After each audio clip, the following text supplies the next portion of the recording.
Call the subcommittee to order.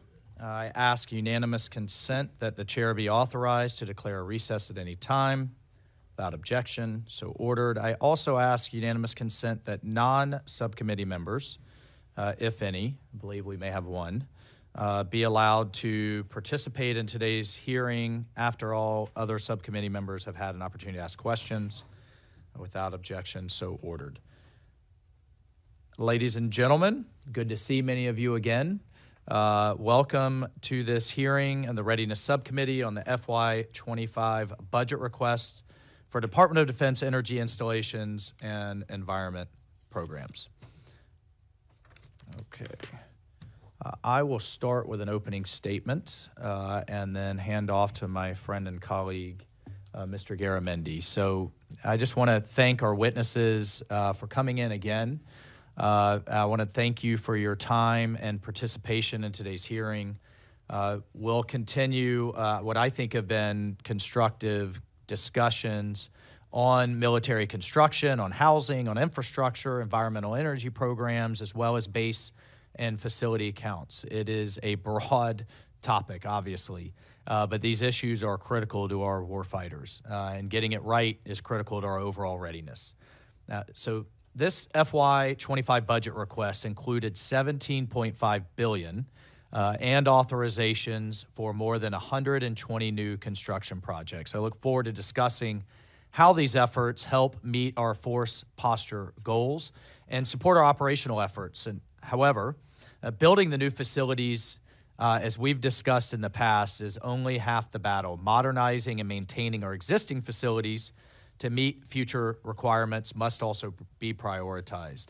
I remain concerned about funding for facilities sustainment, restoration, and modernization, FSRM. Maintenance of existing facilities is chronically neglected to pay for other priorities. Disrepair of military facilities has had significant impacts on everything from quality of life of our service members to sustainment and innovation. We've talked about in our last hearing sustaining our labs in particular. So I'm not going to rehash those previous comments about the unacceptable state of our barracks. We're not going to flash up what were despicable, frankly, photos of mold and feces in our service members' living quarters.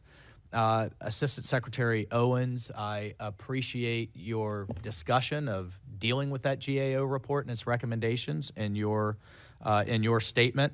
But I do look forward to further discussion during questions about how this budget request, I hope, really starts taking a serious bite out of this issue. I'm interested in your perspectives also, as we've discussed, on privatization and learning lessons from housing and how we're going to apply that to barracks and whether it's a key piece of the solution here. On the operational side, the department is not far along as we should be, given the threats on the environment, and we need to posture accordingly. And finally, we have to ensure that our installations, I really can't believe we have to continue to discuss this, but we have to ensure our installations are not reliant on energy supplied by our enemies. Recent defense bills have highlighted the threat posed by our reliance on Russian energy, particularly at our EUCOM installations, yet frankly, the department has dragged its feet on adhering to congressional mandates. And I am particularly concerned with this administration's focus on climate change as a national security priority and how that could impact our operational priorities. I support efforts to increase resiliency, of course, but climate change policies can't be an end in and of itself that ignore operational realities. We have to remove China in particular from the supply chain of our energy resilience efforts. So thanks again to all our witnesses for being here. I look forward to your testimony, and over to you, Mr. Garamendi, for your opening remarks. Thank you, Mr. Chairman. Looking at our witnesses, we've been here before, haven't we? But there's much more to discuss. We'll continue our conversation as we work through the myriad of issues facing our portfolio. We ask ourselves whether we have the right balance between the COCOM requirements and service priorities. As a subcommittee with the oversight over both military construction and the majority of operation and maintenance budgets, we must ensure that service requirements such as barracks, renovating unaccompanied housing, modernizing our nation's research programs, development, testing, evaluation, infrastructure, on and on, that we do not continue to sacrifice those for the so-called higher priorities. Our investments in the Pacifics will be worthless if we cannot recruit and retain talent. How can we expect to do that when we continually send the message that our most precious resource, our people, are our last priority? I'll go back to the statement the chairman made about barracks a moment ago. Resiliency is another area in which this committee has been focused for years. Whether it's ensuring our installations are resilient to hurricanes, wildfires, ice storms, earthquakes, or building resiliency into our installations' power sources to guarantee that the basis from which we execute critical missions and project power can perform those missions in the event of power interruptions, whether natural or man-made. To date, these efforts have been overwhelmingly bipartisan. Another area of bipartisanship has been the department's operational energy programs. These programs seek to increase the range and on-station time by lowering the fuel consumption and providing more survivable weapon systems less dependent on contested logistical lines.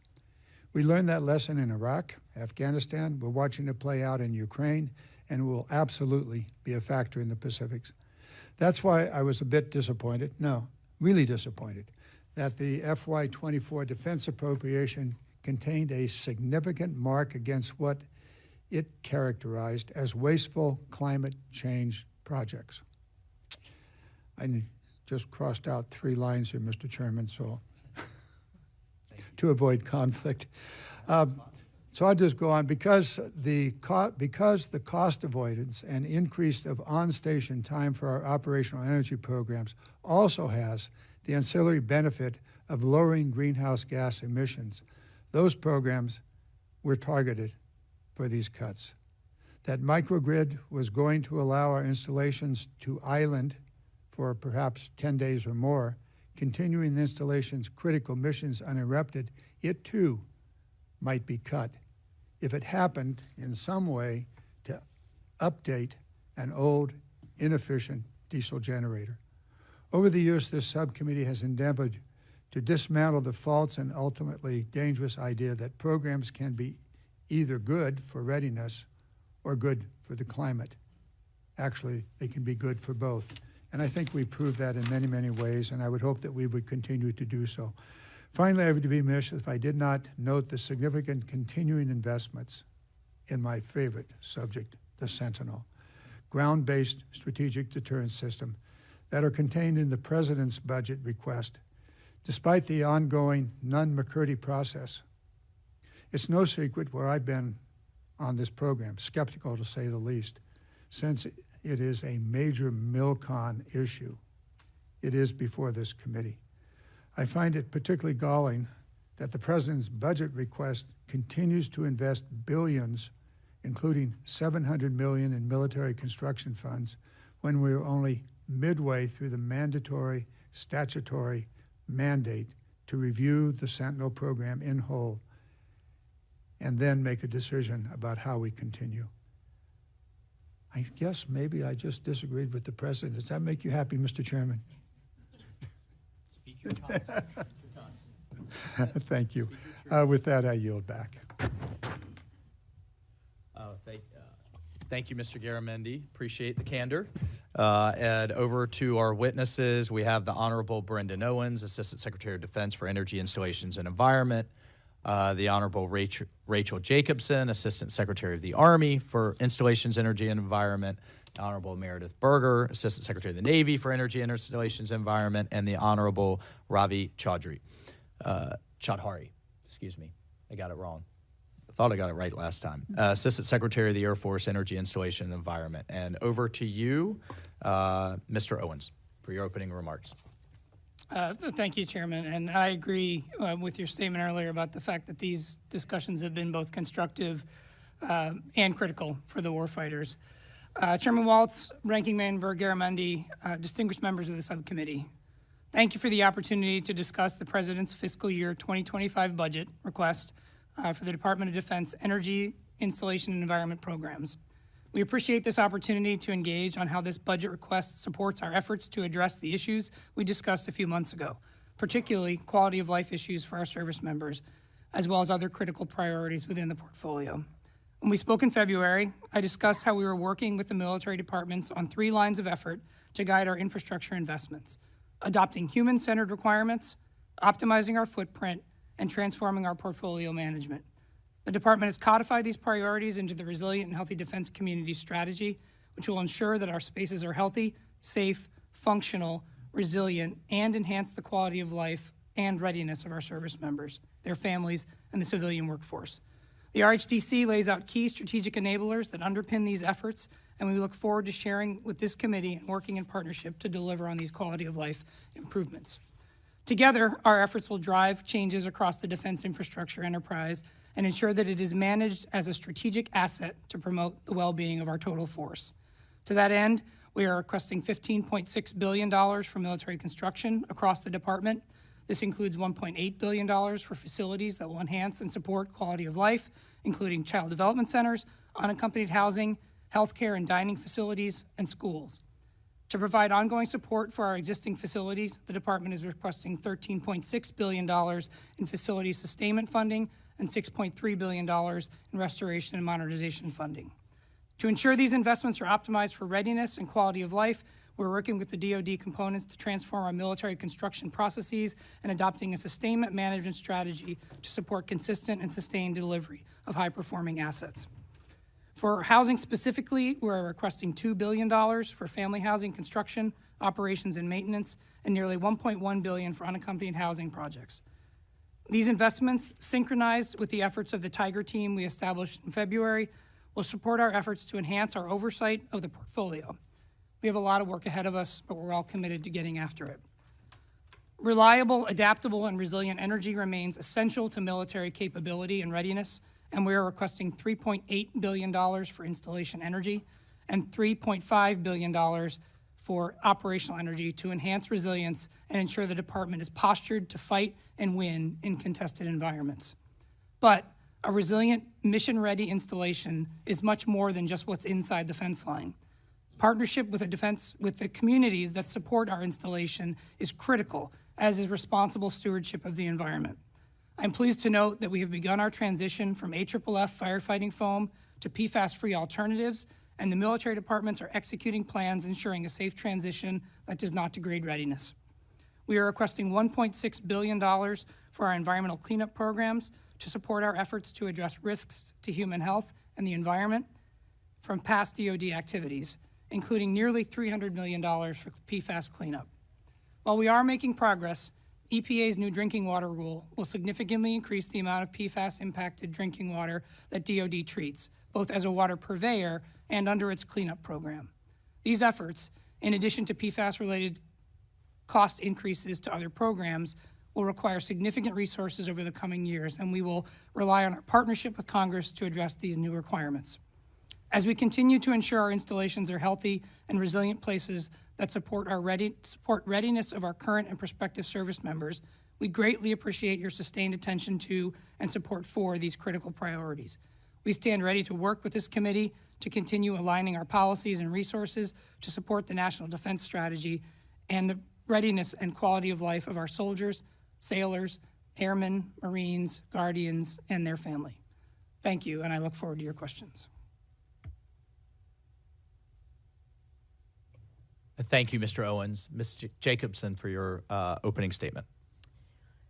Thank you, Chairman Waltz, Ranking Member Garamendi, and distinguished members of the subcommittee for inviting me to present the Army's fiscal year 2025 budget for installations, energy, and environmental programs. The readiness and resilience of our force starts with providing our soldiers and families with high-quality places to work and live. We must also ensure our installations support reliable and modern infrastructure systems. Working with Congress, We will continuously refine our planning and programming to make sure we have adequate funding to tackle these issues. From 9 new barracks buildings to 4 child and youth centers, the Army's fiscal year 2025 budget request will improve our soldiers' and families' quality of life. Our budget request also includes important investments in operational facilities, including in the organic industrial base, that are critical to ensuring our soldiers are trained, equipped, and ready to defend our nation.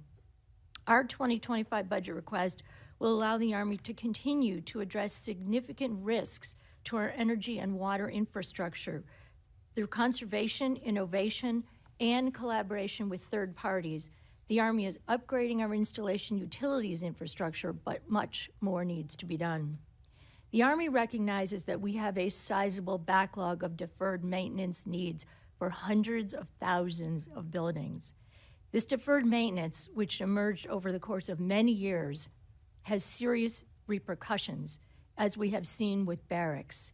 We welcome the congressional focus on these issues, as evidenced in both the 2024 NDAA and the recent Quality of Life report. Simply put, any increase in our inventory of poor and failing barracks for any reason is unacceptable and must be reversed, and barracks that are in good condition must stay that way. That is why the Army is requesting 100% of the funding required for barracks sustainment. We are also taking a number of steps to improve the soldier experience in new and renovated barracks, both in living spaces and communal areas. To build ready installations of tomorrow, we must consider resiliency today by modernizing how we construct and operate our buildings. It is important to think critically during the design phase of a building how it will function efficiently and perform under adverse conditions throughout its life cycle. For example, early consideration of a building's location can mitigate environmental risks such as flooding. Constructing with more durable materials will help the building last longer and reduce repairs and maintenance costs. These upfront considerations will make our buildings more resilient and ready to support the Army of the future.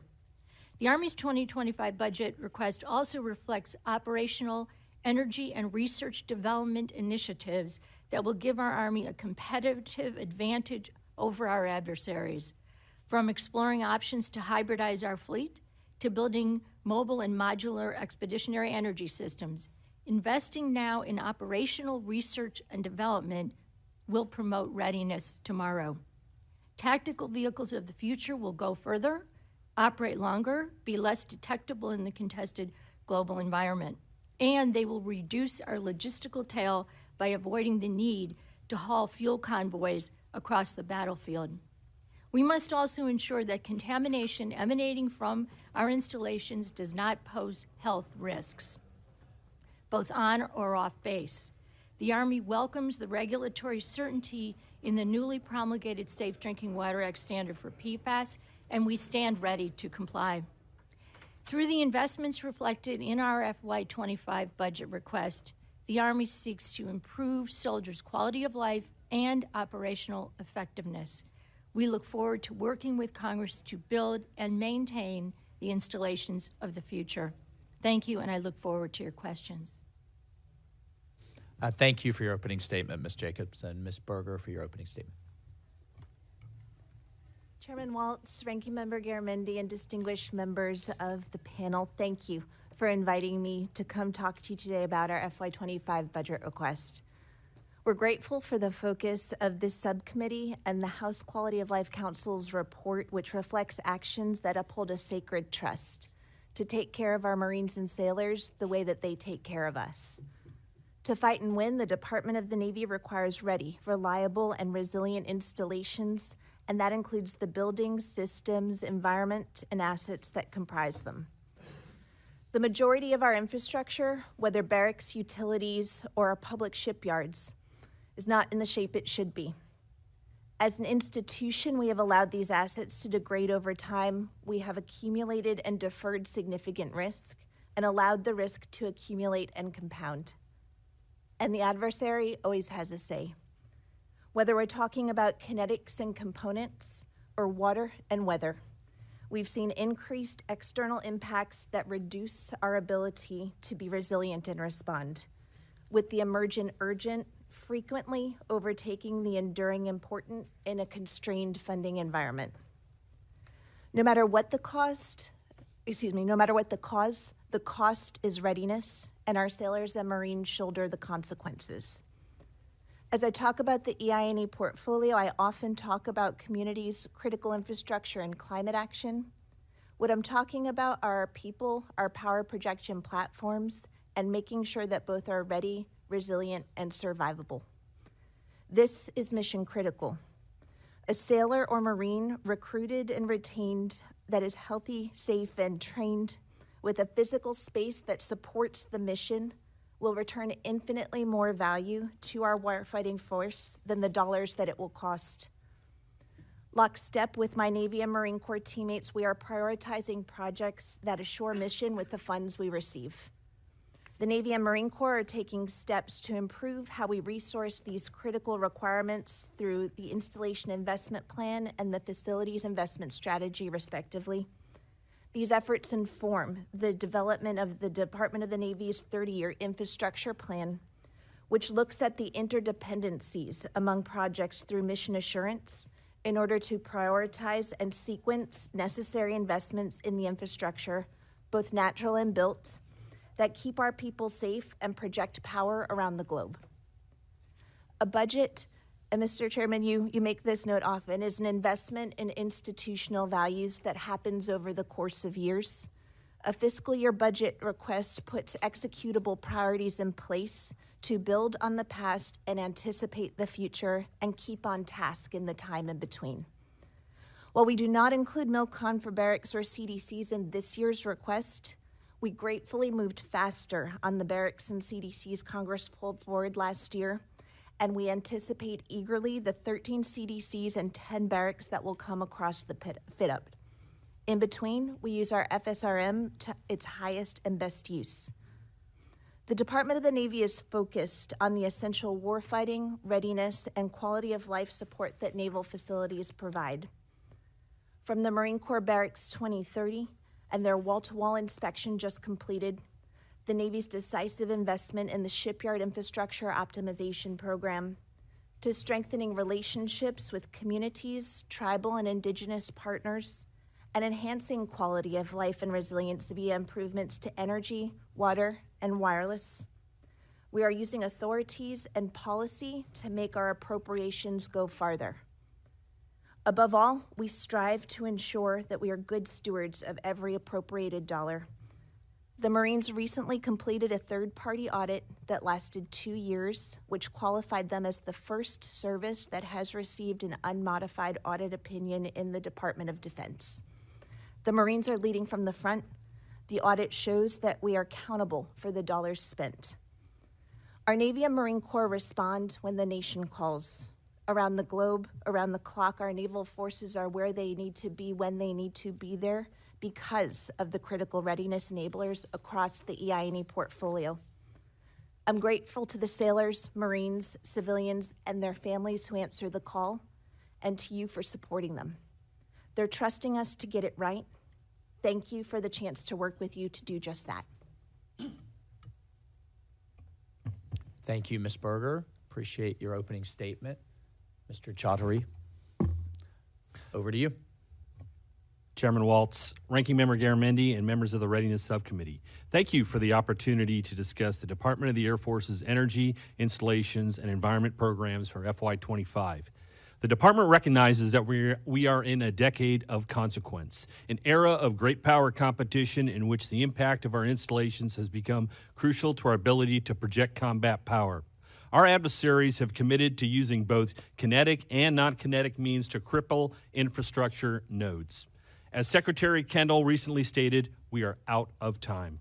Whether in the CONUS or abroad, we must ensure vital infrastructure at our installations is resilient, survivable, and ready to meet the demands of more sophisticated threats posed by China or even Russia, who have demonstrated their ability and intent to weaponize energy resources in their aggression against Ukraine. First, I'd like to thank the members of the Readiness Subcommittee for your support in meeting this imperative. Our FY25 budget focuses on ensuring we can equip our airmen and guardians with the tools they need to effectively execute their mission. More importantly, we owe them modernized facilities and quality housing that is befitting of their service. Last year's initiatives marked the beginning of a transformative strategic effort at the department designed to ruggedize our installations for integrated deterrence and resilience in the face of great power competition.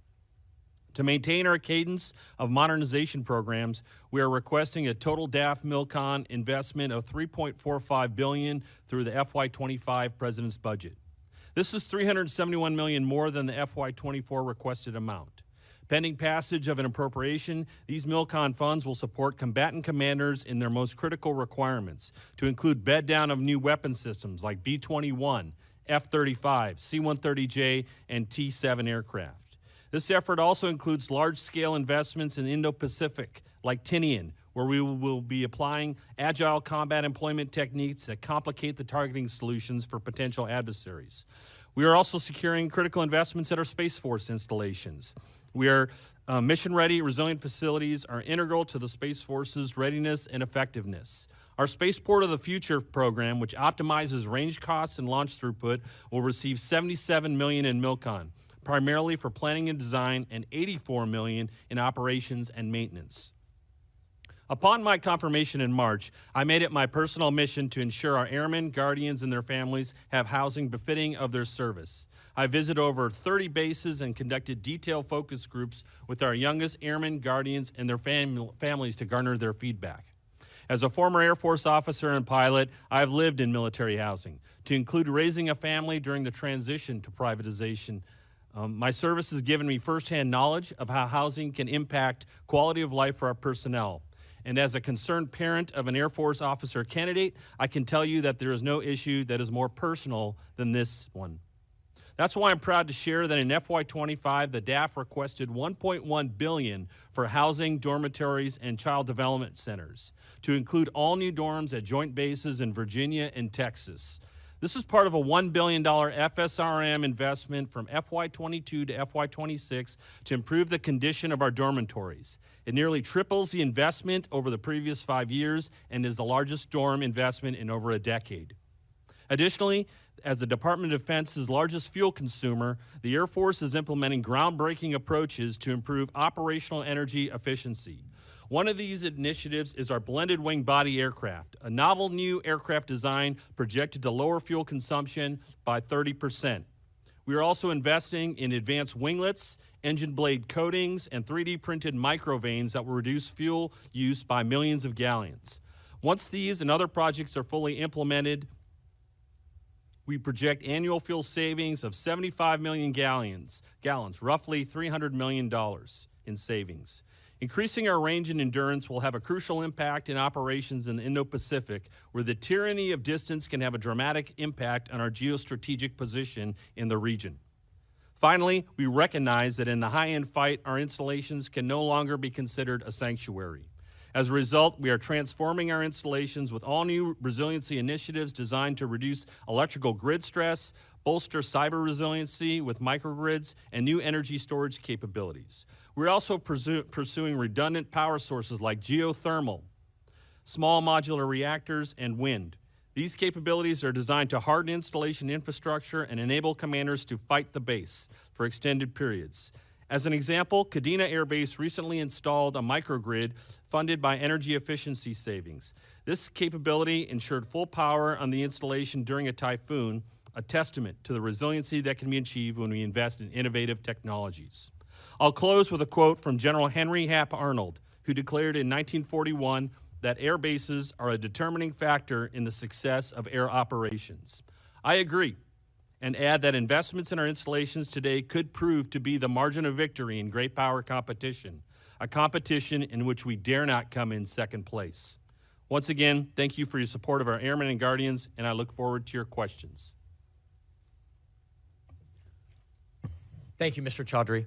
And I'll go ahead and kick off the questions, and for the interest of time and members, stick to the 5 minute for both of us. That's okay with you, Mr. Garamendi. So let's talk about EUCOM and our bases that are still running on Russian gas, which I just find mind-blowing that we have to talk about this, and that, frankly, that Congress is having to push the department on this. One would think that this would be something the department would be pushing itself on, but nothing like a good visual that shows the supply chain and our bases in Baumholder, in Heidelberg, in Hohenfels. This is a joint issue in Stuttgart, Aviano, Vicenza, Ramstein. Even our bases that house the NATO are running on Russian gas. And I know there's been some efforts, but what is really amazing, actually the Washington Post just had some good investigative reporting. It's now being exported through the Black Sea, going into refineries in Turkey and Greece, and then voila, it's now no longer Russian-provided oil and gas. It's now NATO gas. But at the end of the day, the dollars are going to fuel Putin's war machine. So this is a much more complicated issue than just giving Ukraine the munitions it needs. We're fueling Russia, taxpayer dollars are fueling Russia's war machine, and we have a pretty amazing vulnerability. So since this is truly a joint issue, Mr. Owens, we had language in the FY23 NDAA. All we asked for was a plan to get us off Russian gas in the next 5 years, and we still don't have the plan. So what's the status, Mr. Owens? If you could speak more broadly, why do we have, I know we're relying on local grids, but we're doing a lot of kind of back padding here on base resiliency. And to my friend, Mr. Garamendi's point, here's a perfect example of where a climate agenda and an operational agenda, you get 2 for 1. You're off of gas, you're off of oil, and you get an operational resiliency, and you start impacting Putin's war machine, for which we're asking the American people to keep digging deeper and deeper into their pockets to combat against. Over to you. Well, I certainly appreciate your focus on this issue. Last week, we did a swing through EUCOM, AFRICOM. We met with leaders in Wiesbaden, Stuttgart, and at Ramstein, and this was a significant point of conversation everywhere we went because of the types of graphics that you're showing right there. One of the things I am encouraged by is that this is not something that this is not at this point something that OSD is bringing up and catching our installation commanders and their energy folks off guard. They are leaning in and they are cited on this issue. It is a challenge as they look at how they engage in the operations of their buildings, in the resilience of the installations themselves, and in the way that they're posturing themselves to bring the energy resources that they need increasingly closer to the fence line. I was encouraged by one particular conversation I had with the energy team at Ramstein that was looking outside the fence line and looking to really partner with the utility providers. Mr. Owens, just in the time I have, I appreciate that you're having conversations and looking at it. The law asked for a plan to change this. Not next month, 5 years to change this dynamic. What is the status of this committee receiving this plan, particularly as we continue to spend billions of our constituents' dollars? Can you imagine if I took this to one of my town halls right now as we're talking about billions and billions going more to Ukraine, and that their money is basically fueling the other side of the war through our bases, and oh, by the way, making our service members vulnerable? So what's the status of the plan? I need to move on to another topic. The plan's under development. I'll come back to you with a specific. It's late. So what's the? I'll be happy to come back to you at a later date with a timeline. I'd appreciate an answer this week, at least with a timeline. Understood. At least with a goal. Thank you. And I had an amendment in the last, the 24 NDAA. Again, I can't believe that Congress needs to push this, weaning our clean energy programs off of Chinese Communist Party production. So can you speak to what the department's proactively doing to encourage investment in domestic or allied, for that matter, energy capabilities and production sources? I'll stick with you, Mr. Owens. These are really department-wide issues. Agreed. And thank you for raising this point and giving us an opportunity to engage around this. We have been working through the interagency, through the Federal Consortium for Advanced Batteries with our partners in industrial-based policy to onshore and friendshore the critical production of the energy resources that we are going to be reliant on. One other thing that I'll highlight is that in a recent CFE procurement that DOD and the military departments engaged in, we did hold the developer accountable on made in the USA solar panels. So we are leaning forward and really focused on making sure that we are doing everything we can to send the correct market signals so that these companies that are leaning forward domestically are going to be rewarded. Great. That's positive news. Final question, and I know, Mr. Garamendi, I went over my own rule here, but this is critical because of the years and years of backlog and deferred maintenance. So now that we have the FY25 request, can you confirm that FSRM lines were requested to meet 100% of the requirement for unaccompanied housing?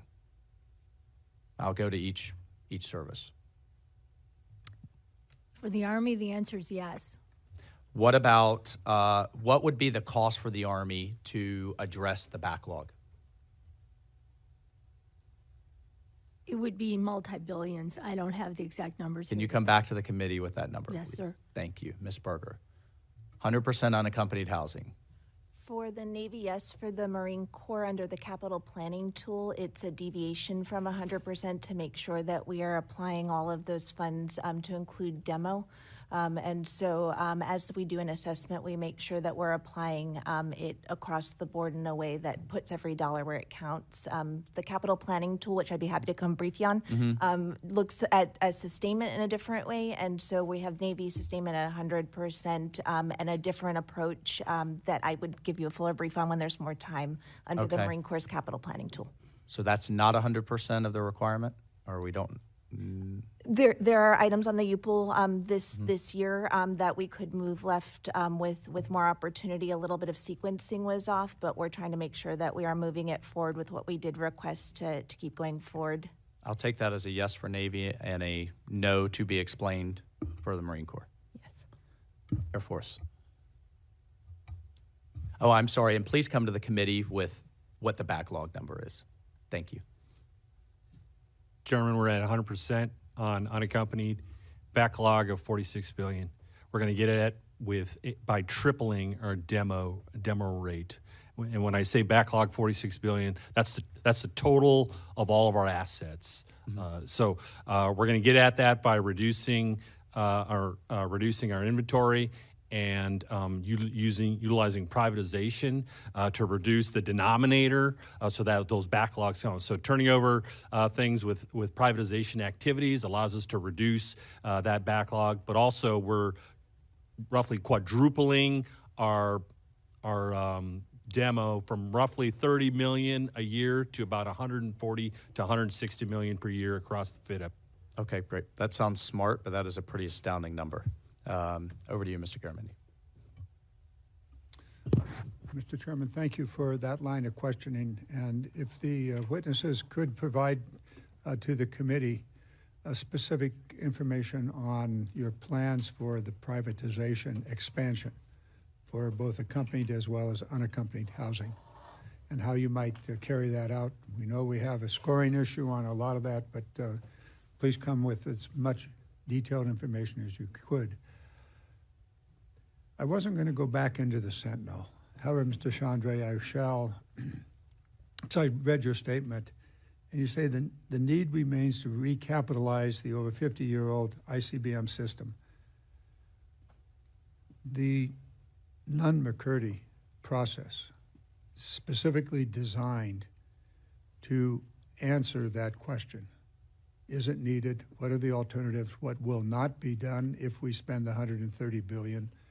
I think I may have shared with you the $130 billion cost of the Sentinel going forward does not include the weapon systems. themselves. That is the bombs and the pits and so forth. So that would be added, and that's probably another 20 to 30 billion there.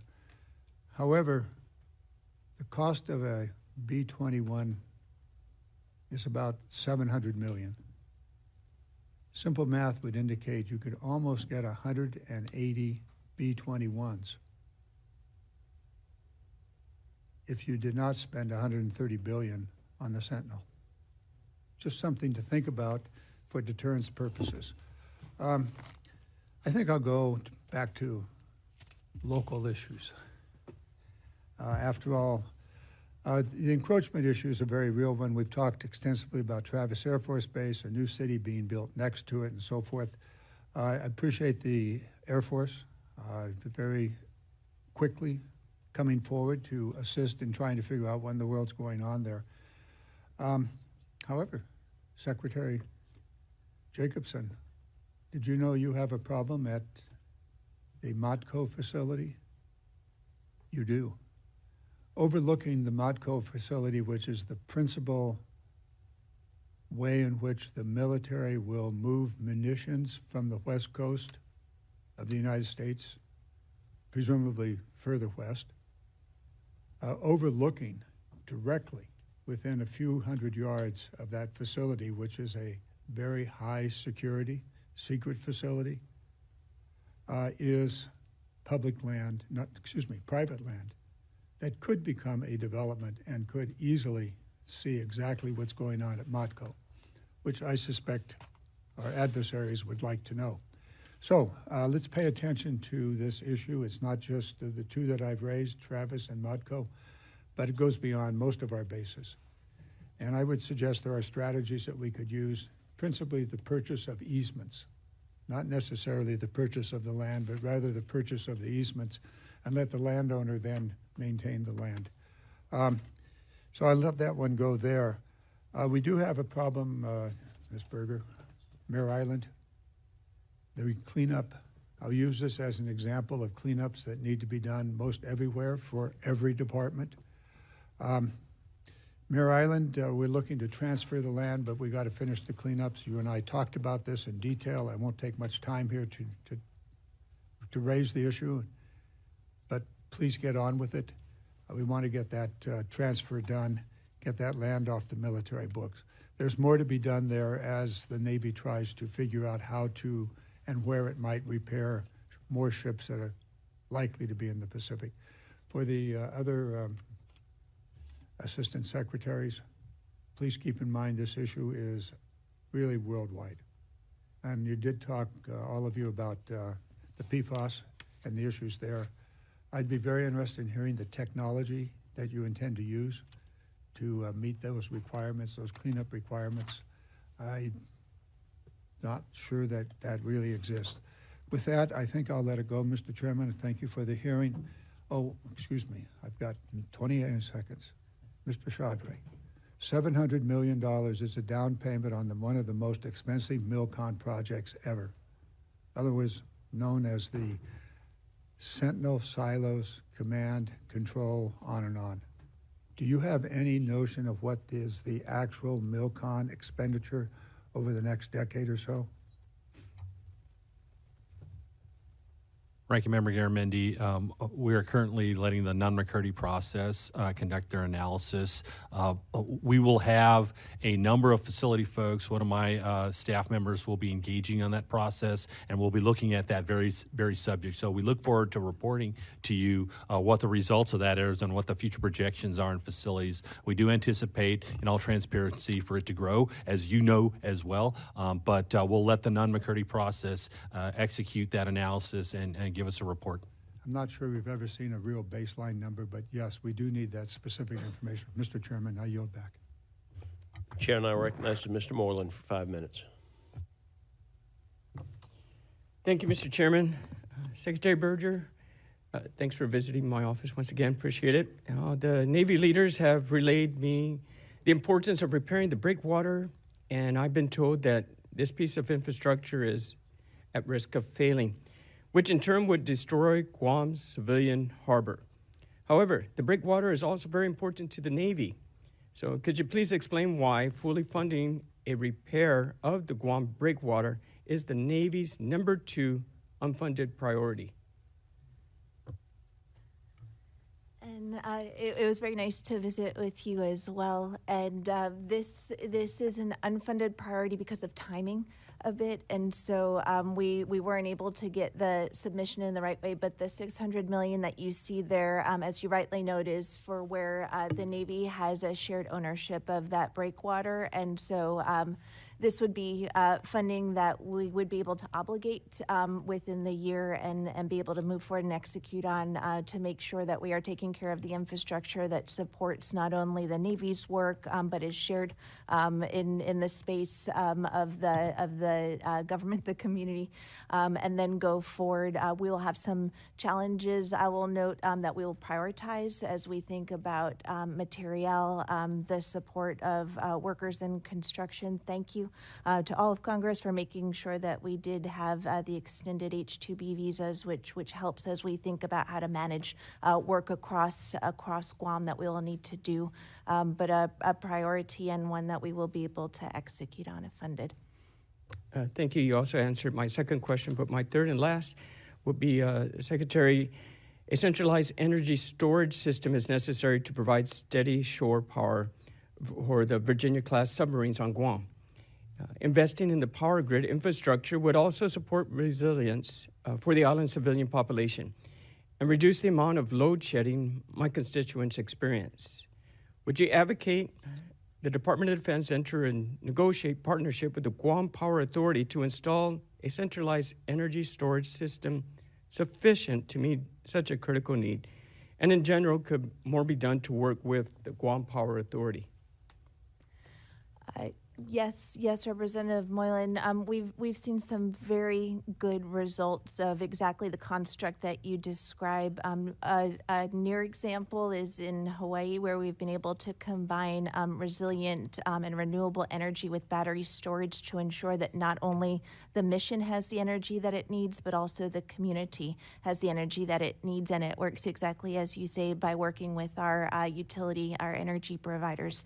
And so this is something very recently my office representatives went out to spend time with Guam Power and make sure that we understood both the requirement and the way forward, and certainly something that we are learning more about, considering, and eager to continue working with Guam Power to make sure that we are thinking together on that. And I would welcome the opportunity to show you some of the places that we've had successes. Thank you for the invitation, and thank you to the panel. Mr. Chairman, I'll yield back. Thank you. Thank you so much, and I was happy to hear the chairman mention our labs. Certainly, if we are going to continue to attract the best and brightest, we need cutting-edge research facilities. But I'd like to talk a little bit about the increased rate and severity of natural disasters. Due to the changing climate, they're impacting our installations, our readiness every year, impacting our national security as a whole. So I understand that in the FY24 installation resilience and energy accounts, they were targeted, as we heard from our ranking, as, quote, wasteful climate change programs. And yet, as we've heard in many hearings over the years, including on this committee, these programs are critical for building both energy and extreme weather resilience and mission assurance at our domestic installations, and developing operational energy programs that increase on-station time and mitigate contested logistics challenges with near-peer competitors. So first, Secretary Chaudhary, then Secretary Jacobson, could you talk about how these cuts could impact readiness? Thank you, Rep. Cheryl. Appreciate it. And I would say, and I would bring it to your home state of New Jersey, where we are installing and investing in a microgrid using an energy service performance contract. At that location, the power demands at a joint base, as they have become a joint base, I've experienced it myself because I was stationed there many, many years ago and flew C-17s out of that location. But the partnerships also required a tremendous amount of understanding of the layered power structures within that installation. And installing a microgrid will allow you to do a number of things.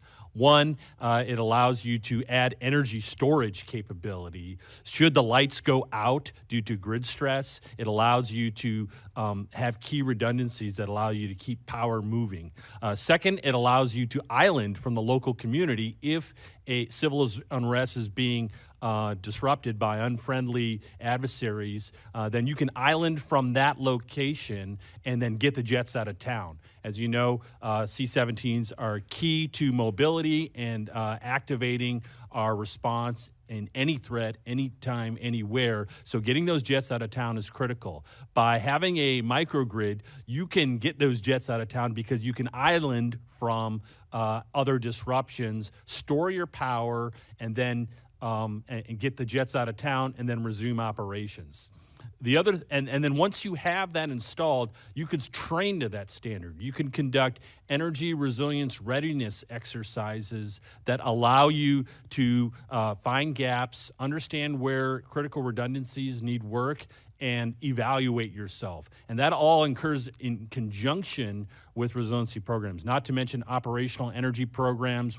If you add small 3D printed microvanes to the side of a C-17, you could save millions and millions of gallons of fuel, and that builds agility for the fight. So all these things in both portfolios add up to the criticality of building resiliency and how those climate funds can benefit our readiness going forward. Thank you so much. Certainly in a state like New Jersey, which has withstood Superstorm Sandy, and we see attacks on our pipelines from foreign adversaries, so you can imagine an attack on our grid, having those microgrids and the resiliency they provide, as well as you were suggesting, being able to meet some of the logistics challenges with some of these technologies is something I hear requested from many of our services. Ms. Jacobson.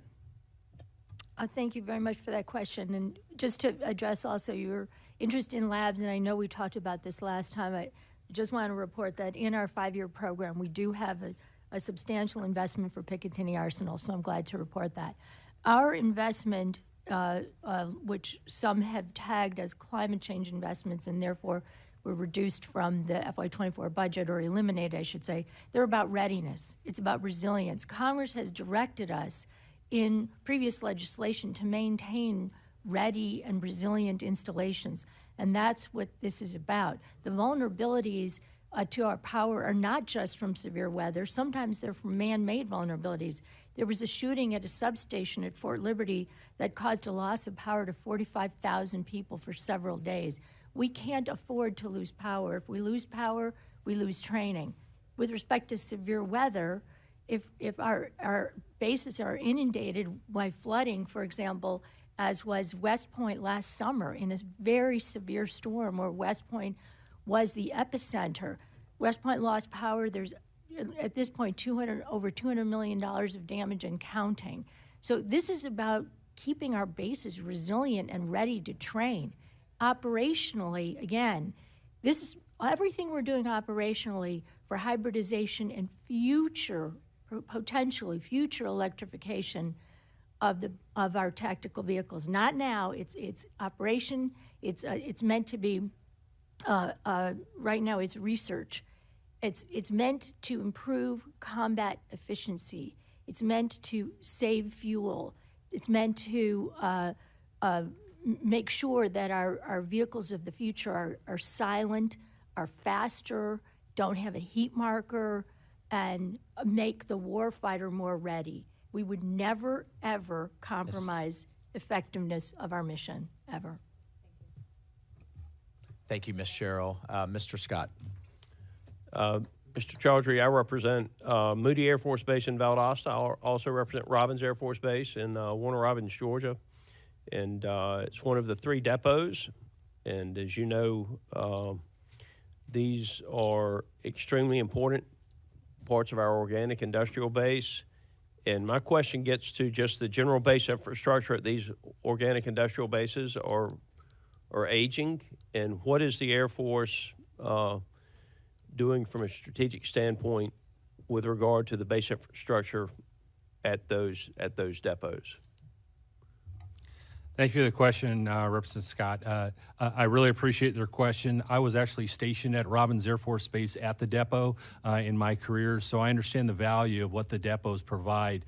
You can't win a war without the type of sustainment capability that our nation provides, and our 3 depots provide that. I was there through the transition when the C5 depot workload came to Warner Robins, and what a great boon that was. Those incredible hangars that overlay and accommodate overhaul work now being operated on C-17s is absolutely critical. The amount of work that goes down at our depots is critical to our nation, and so that's why the Air Force in FY25 is going to be investing roughly $700 million in infrastructure at our 3 depots. I believe the portion that goes to Robins is roughly $230 million. I can double check and get that to you. But I had a chance to visit Robins in the fall and looked at some of their industrial capabilities. One of the areas that concerned me was there were a number of boilers there that are at the end of their life. They've been rehabilitated and replaced. Several of them have been replaced, but the replacement did not go as well. So I'm going to check into that and look at the health of that, because I think it's absolutely crucial going forward. I'm going to move on to you, Mr. Secretary. You know, as we talk about these military construction projects, even if it's simply the replacement of a boiler, it seems to take us significantly longer than it takes the private sector to get anything done in the DOD, not just in the area of construction, but in pretty much anything. I think it took the Army 10 years to pick a pistol out. Is that right? Somewhere around 10 years? And yet most of the guys, if they have the choice of what they carry a different one than the Army picked. Anyway, 5 years to turn the lights on from start to finish on a construction project. What is the Department of Defense doing to shorten that timeline?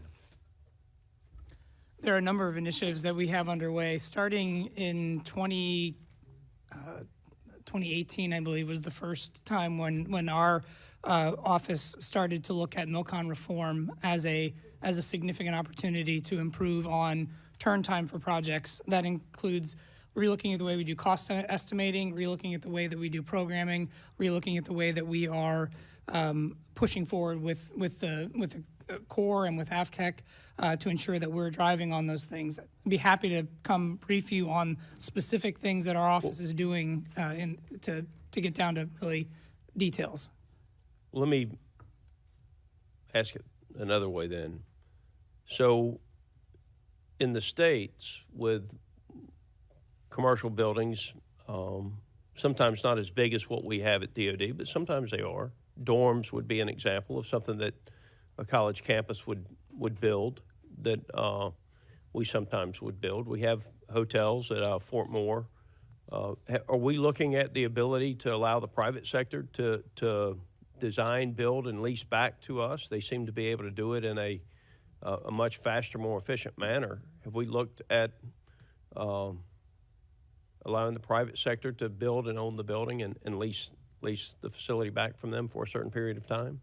I think you've picked 2 good examples. One with unaccompanied housing, dorms, barracks, and one with lodging facilities, temporary lodging facilities. I think the Army has done an excellent job of privatizing their lodging facilities, and I think that is a case study in terms of how we can leverage private sector speed and efficiency to deliver those projects. I think to Ranking Member Garamendi's and Chairman Waltz's earlier comments about privatization for unaccompanied housing, we are definitely looking at how we can get after that and decrease the the dollar per bed unit costs that we are have experienced traditionally. All right, my time's expired, Mr. Chairman. Thank you. Thank you, Mr. Scott. Mr. Vasquez from the great state of New Mexico. Thank you, Mr. Chairman. Thank you to all the witnesses for taking the time to be here today. I have the privilege of representing New Mexico's 2nd District, home to Holloman Air Force Base and White Sands Missile Range. And as the only member of New Mexico's delegation to serve on the Armed Services Committee, I have a vested interest in all of New Mexico's installations. But today, I want to talk about fixing the problem of unexploded ordnance on tribal lands. In places such as the Pueblo of Isleta, which is in my district, just outside, bordering Kirtland Air Force Base in Albuquerque, tribal members have been unable to use over 35,000 acres of their own sovereign land for decades due to the amount of unexploded ordnance left by the Department of Defense. Now, this includes lands that the tribe would like to use for farming purposes, for infrastructure building, for road building. So this not only impacts their ability to use their own natural resources and access significant cultural sites on their land, but it poses an economic hindrance to their advancement as a sovereign nation and poses an imminent safety risk to their community. Now, the department has taken some steps in the right direction by creating the Native American Lands Environment Mitigation Program to clean up UXO on tribal lands. But the department, and this is what I hear directly from the tribe, has failed to provide the partnership and the resources necessary to clean up these UXO on tribal lands. Mr. Owens and Mr. Chaudhary, how can the department do a better job of honoring the American Lands Environmental Mitigation Program and supporting tribes like the Pueblo of Isleta to prioritize cleaning up UXO and other contaminants to keep these tribal communities safe and able to use their own sovereign lands? Thanks for highlighting this issue, and I think that one of the things, and for highlighting NALIMP as a program that we have established to do exactly what you're saying. Our budget request for environmental cleanup programs this year is $1.6 billion. I don't have the breakdown of how much of that goes to NALIMP. I'm happy to come back on that and provide that information, and then to work specifically on with the constituents that you're talking with to be able to make sure that we're resourcing that program and in the place that is needed. Thank you, Mr. Owens. And if possible, we'd love to facilitate a meeting directly with tribal leadership so that we can get some type of timeline for this very large swath of land that's very critical and important to them, considering how small some of these tribal territories are. Absolutely. Thank you. Mr. Chaudhary? The only thing I'll add is you have my commitment to work with tribal nations to make sure that we're partnering in the right way, we're engaging, and I look forward to meeting with you on this topic as well as visiting if I need to. Thank you so much. My other question, and New Mexico has a legacy of both contamination, but also because of our nuclear legacy and missile testing, we have not just UXO, but of course we're dealing with the issue of RICA and uncompensated victims of nuclear testing in places in my district right around the Trinity site. But we're also seeing now today is increased PFAS contamination. In fact, there was a recent study that just came out that showed PFAS contamination in almost 100% of New Mexico's waterways. And a lot of this is attributable to Department of Defense activities at places like Kirtland, which had its bulk fuels facility jet fuel leak discovered in 1999, and we're still trying to figure out how we're going to clean that up today and how we're going to fund that today. Mr. Owens, Mr. Chaudhary, what is the status of the Air Force's efforts to work with local partners on the ground and agencies and communities to continue the cleanup of these contaminants? I'll start generally and then ask Dr. Chaudhary to talk specifically to the Air Force piece. But with the release of the new maximum contaminant limit for PFAS, EPA put out last week, this is a sea change in terms of the way that the department needs to engage around this specific issue. So we have been working in anticipation of this rule coming out for the last 8 months to be postured to be able to understand the scope and scale of the challenge that we now face with these lower MCLs. And we have been working in partnership with the military departments to put together that plan about how we're going to address these in a prioritized way. And I think that it's going to be a significant long-term, decades long-term challenge that we need to get after consistently and in partnership with the military departments and working with Congress to get the funding to be able to do that. Thank you, Mr. Owens. I appreciate that. And for the record, I'm also asking this committee to include the reauthorization and expansion of RICA to include New Mexicans in the FY25 NDAA. Thank you all for your great work and your dedicated service to our country. Mr. Chairman, I yield back. Thank you, Mr. Vasquez. And in the interest of time, since votes have been called without objection, I'd like to change the clock to 3 minutes so that I believe that'll get us 9 minutes. We got 10 minutes remaining, and then we can hoof it over there. Ms. Takuda. Thank you, Mr. Chair.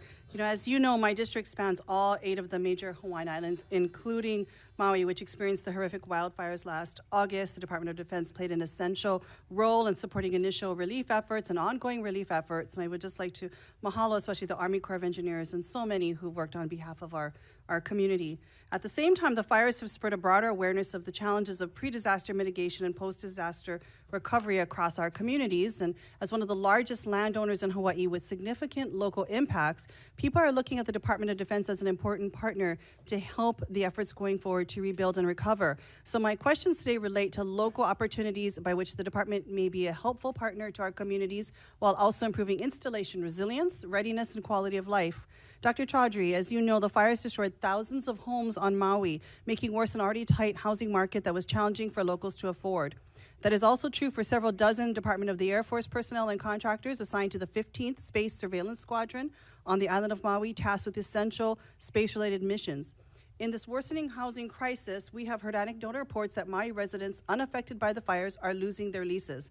Given that department personnel on Maui were known to have challenges with securing housing prior to the fires, I am concerned about their situation after the fires.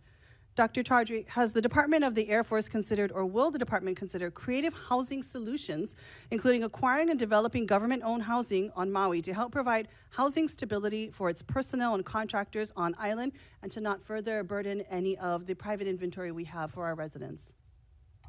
Rep. Takuda, thank you for that question. The answer to your question is yes. I believe my team is taking it for the record to make sure that we take a look at all the housing options. We have a number of opportunities and capabilities within our quiver to address housing issues across our Department of the Air Force. One of the victories that we've had is at Altus Air Force Base, Oklahoma, where we partnered with the local community, established partnerships and intergovernmental service agreements that allow us to do that. That doesn't mean I wouldn't rule out a potential government housing opportunity. But what I would ask for your assistance with is to work with your team to better understand what the tailored needs are within that particular market and then come up with a solution that works for our members that are serving there and doesn't impact the community. Absolutely. We look forward to working with you on that. Just to touch upon one other issue, one of the reasons why the fire in Lahaina was so deadly was limited road access. Once blocked, made it very difficult for entire neighborhoods to evacuate quickly. And so I would like to talk about Kole Kole Pass, Kole Kole Road, situated on Army and Navy property. Kole Kole Road cuts through the Waianae Mountain Range, and in a hypothetical disaster on the west side, could be a crucial evacuation route for those communities. However, while there is a standing agreement permitting use of Kole Kole in emergency situations, the road is not in proper condition to support a major evacuation. I know I cannot go on further, but Ms. Jacob, Ms. Berger, I hope we can work with your departments to improve Kole Kole Road for maintenance and safety so that we can use this as a way to quickly evacuate our residents in times of need. Thank you, Mr. Kuda. Time has expired. Mr. Vesey. Thank you very much. I wanted to ask some questions about some switching station issues that we've had in Fort Worth, and I was hoping that that Ms. Berger, that you could answer specifically. Could you first explain why an electrical switching station is critical for base operations and mission readiness, and how does it support the overall functionality and security of a military installation? Yes, Congressman Vesey, most broadly, energy is going to keep the lights on, keep everything working to make sure that the base can accomplish mission. So my staff recently visited Naval Air Station 4. They were in town. Some of the DC staff were in town recently. And the installation commander mentioned their most pressing issue is obtaining a new electrical switching station. The current station's infrastructure is very old and shuts down and causes power outage and water supply issues, and wasn't sure if you were aware of that. I have become aware, yes, Congressman. Okay. And given those concerns, can you commit to working with my office to help collaborate some sort of a plan to address those outdated switching station issues? We need to, obviously make sure that nobody's safety is compromised and that the base can do everything that they need to be able to get done to address that. Absolutely, yes, sir. And you create the critical connection that we see, why resilience is so important for our bases. So I'm very eager to work with your team and the on-site team to make sure that we are scoping something going forward. And this is another example of why energy resilience is so important for our installations. Absolutely. Thank you very much. I yield back. Thank you, Mr. Vesey. Mr. Panetta. Thank you, Mr. Chairman. Ranking Member Garamendi, thank you for allowing me to join you today. I want to, the three of you, I'm focused on Ms. Berger right now, so you guys can just kind of zone out.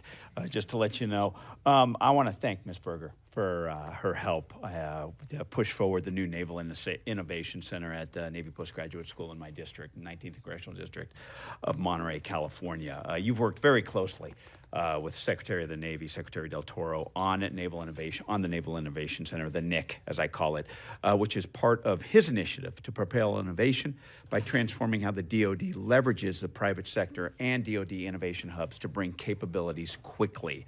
Our adversaries understand that one of our greatest challenges is bringing solutions to the battlefield quickly. And innovation is deterrence and directly affects the credibility of the United States to forestall China from taking aggressive action against Taiwan, deter Russia from expanding the conflict in Europe, and defending allies in the Middle East from Iranian aggression, as you know well. The NIC will create innovative solutions by enabling interdisciplinary teams to curate, experiment, and collaborate on cutting-edge technologies. Industry and other partners will work side by side with the Navy Postgraduate School's 1,500-plus U.S. and international students to address strategic competition and irregular warfare. Now, Ms. Berger, we appreciate all of your efforts with the Secretary to accelerate the construction of the NIC, including securing the planning and design funds for FY25 and FY26, prioritizing the completion of the 1391 form, which outlines the funding and intent of the center, accelerating the environmental assessment review, and the Secretary highlighting the center recently, even at the Reagan National Defense Forum. One quick question, because I have a limited amount of time. What can Congress do to support the center's inclusion in the Navy's FYDP for FY26? So, Congressman, first we plan, then we go forward. So, as you know, we've got $25 million in there for P&D, and then from that informed and scoped way forward, we come back and we make an informed request. And so, first our planning for sure. But as you note, there are so many assets and benefits that come from our naval education enterprise, specifically at the Naval War College. And so, we learn from the history, we act in the present, and we anticipate the future so that we are creating the best warfighters. The same is true of our infrastructure. And so as we build forward, we build towards that environment in a resilient, sustainable, using the materials, the water, the energy, all of the things that we want to prioritize as we move forward. So you will see the planning that mimics the warfighters that we are trying to create. And in 5 seconds, anything else that I can be doing to make sure that the Navy stays on track? We are on track, and we'll make sure we're staying in close touch with you. Outstanding. Thank you. Thank you, Mr. Chairman. Yield back. Thank you. Thank you to our witnesses and the preparation that goes into this. I used to be in the Pentagon preparing for these hearings. I think it's an incredible, important part of our system that I now have a new appreciation for. But thank you. The hearing stands adjourned.